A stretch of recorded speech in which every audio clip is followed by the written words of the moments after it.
Bom, prosseguindo, vamos agora ao item 73 do material didático, estamos na página 111.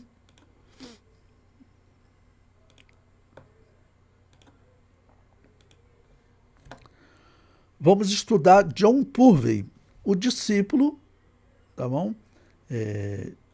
De John Wycliffe.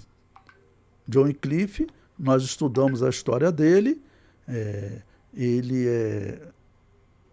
iniciou a tradução da Bíblia, tá ok? Mas ele morreu em 1384. Não foi martirizado, porque, lembre-se, estamos durante a Guerra dos 100 Anos. Estamos durante a Guerra dos 100 Anos. Agora, em 1388, ou seja, 4 anos depois da morte de John Wycliffe, esse John Purvey, ele dá prosseguimento à obra de tradução e conclui a obra de tradução de John Wycliffe. É a primeira Bíblia traduzida para a língua inglesa, que isso fique bem claro, foi feito por um anabatista. E a Igreja Católica vai perseguir e queimar quem usar a Bíblia e também as Bíblias. Então, olha, 1388 da era cristã. John Purvey foi um anabatista que deu continuidade ao trabalho de tradução de John Wycliffe.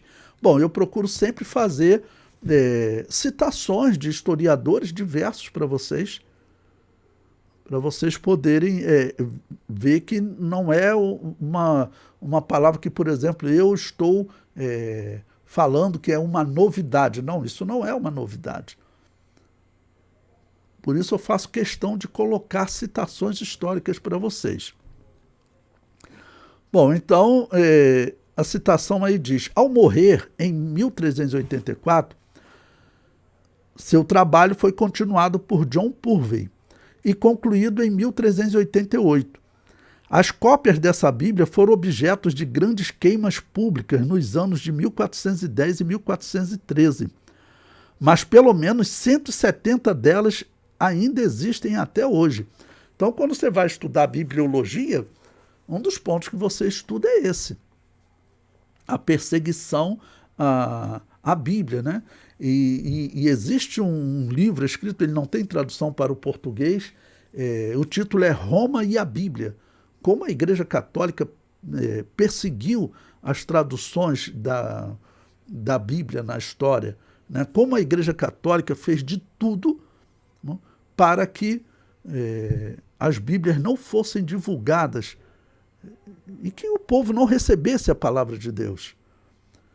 Só de falar isso era para o historiador secular, né, o agnóstico, o ateu, ele olhar e pensar, olha, até eu, lendo as palavras de Jesus, eu gosto das palavras de Jesus, mas por que os seguidores fariam isso? E se ele olhar para a história, ele vai encontrar diversas igrejas, inclusive uma igreja anabatista, como a igreja que John Wycliffe vivia, né, que ele servia, essa igreja trabalhando pela Bíblia e sendo morta, porque a Igreja Católica dizia que eles eram hereges e eram muito perigosos e tinham que ser mortos. Vamos considerar algo inaceitável, né? Tá bom?